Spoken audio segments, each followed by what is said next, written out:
Total 6 rounds में compare करेंगे, जो कि होगा strength, speed, agility, skills, intellect and endurance.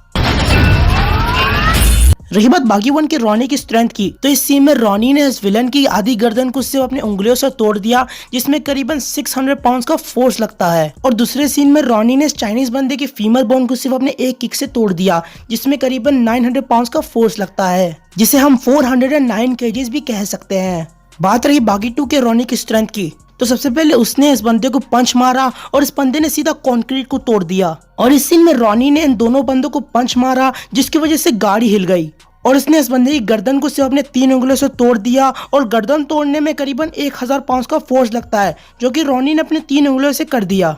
अगर रॉनी के एटलीस्ट दोनों हाथों को यूज करे तो आंसर निकल के आता है 2000 पाउंड्स, या फिर कह सकते हो 907 केजीज। लेकिन रही बात बागी 3 के रॉनी की, तो सबसे पहले उसने इन सारे बंदों की गर्दन को सिर्फ एक एक पंच से तोड़ दिया। लेकिन रॉनी ने अपनी असली स्ट्रेंथ का यूज किया था इस सीन में, जब रॉनी ने इस बंदे को फेंका और ये बंदे ने सीधा गाड़ी गिरा दी। कम से कम 850 केजी का फोर्स लगा होगा, जो कि रॉनी ने ये फोर्स अपने एक हाथ से डिलीवर कर दिया था। अगर हम रॉनी के दोनों हाथों का यूज करें तो आंसर निकल के आता है 1700 केजीज, या फिर आप कह सकते हो 3747 पाउंड्स। तो आप तीनों को स्ट्रेंथ में कंपेयर करें तो जो बागी 1 का रॉनी है वो 408 केजीज का फोर्स डिलीवर कर सकता है, और जो बागी 2 का रॉनी है वो 907 केजीज का फोर्स लगा सकता है। लेकिन बागी 3 का जो रॉनी है वो 1700 केजीज का फोर्स डिलीवर कर सकता है। तो स्ट्रेंथ के मामले में बागी 3 का रॉनी आगे है।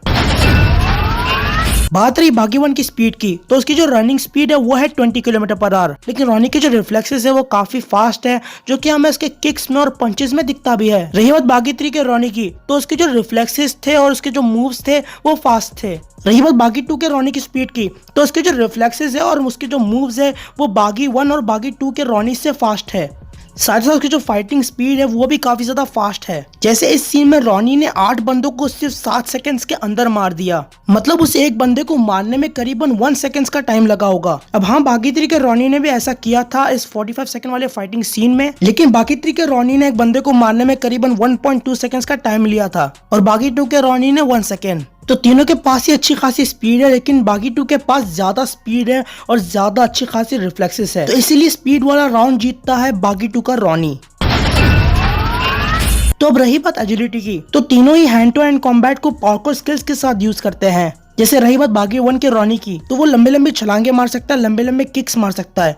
सब कुछ लंबा क्यों होता जा रहा है। और इसके पास काफी हद तक अच्छी पार्कोर स्किल्स भी है। बात रही बागी 2 के रॉनी की एजिलिटी की, तो वो ज्यादातर हैंड टू हैंड कॉम्बैट को पार्कोर स्किल्स के साथ यूज करता है, लेकिन उसके जो फ्लिप्स थे और उसके जो जंप्स थे वो काफी हद तक अच्छे थे। लेकिन रही बात बागी 3 के रॉनी की, तो उसके पास बहुत ही अच्छी पार्कोर स्किल्स है। लेकिन रही बात उसकी एजिलिटी की, तो इस सीन में वो गाड़ियों में ऐसे चल रहा था मान लो स्पाइडरमैन, लेकिन अगर कुछ ऐसा करना है तो बहुत ही ज्यादा एजाइल होना पड़ेगा। लेकिन यहाँ तक बात खत्म नहीं होती है। इस सीन में रॉनी ने इस ट्रक के नीचे के गैप में से निकल गया, जो कि बहुत ही ज्यादा एजाइल वाला काम है। तो एजिलिटी में बागी 3 का रॉनी ज्यादा एजाइल है, क्योंकि इसने अपने एजिलिटी का यूज इस तरीके से किया जो कि बागी 1 और बागी 2 के रॉनी बहुत ही मुश्किल से कर पाएंगे। तो इसीलिए एजिलिटी वाला राउंड जाता है बागी 3 के रॉनी के नाम।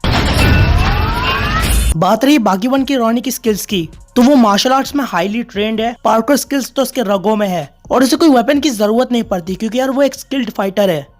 रही बात बागी 2 के रॉनी की, तो उसने अपने वेपन का इस्तेमाल बहुत ही नॉर्मल तरीके से यूज किया, लेकिन उसके पास बहुत ही अच्छी ब्रूटल मिलिट्री ट्रेनिंग भी है। रही बात बागी 3 के रॉनी की स्किल्स की, तो उसने इस सीन में इस हेलीकॉप्टर के डोर का बहुत ही अच्छी तरीके से यूज किया, लेकिन उसने अपने वेपन्स का बहुत ही नॉर्मली यूज किया। लेकिन वो हैंड टू हैंड कॉम्बैट में एक हद तक अच्छा है। लेकिन अब हम तीनों को स्किल्स में कंपेयर करें तो बागी 1 के रॉनी के पास ज्यादा अच्छी स्किल्स है, क्योंकि उसे कोई वेपन की जरूरत नहीं पड़ती, वो अकेला ही बहुत स्किल्ड है। तो इसलिए हमें स्किल्ड वाला राउंड देना पड़ेगा बागी 1 के रॉनी के नाम। बात रही बागी 1 के रॉनी के इंटेलेक्ट की, तो उसने अपना इंटेलेक्ट तो ज्यादा यूज नहीं किया, लेकिन जितना भी यूज किया सही किया। जैसे उसने अपनी माशूका क्रेजी कंट्रोल, तो उसने अपनी पूरी की पूरी आर्मी को खत्म कर दिया, और उसने 9 मिलीमीटर की गोली को भी अपने पेट में सरवाइव कर लिया।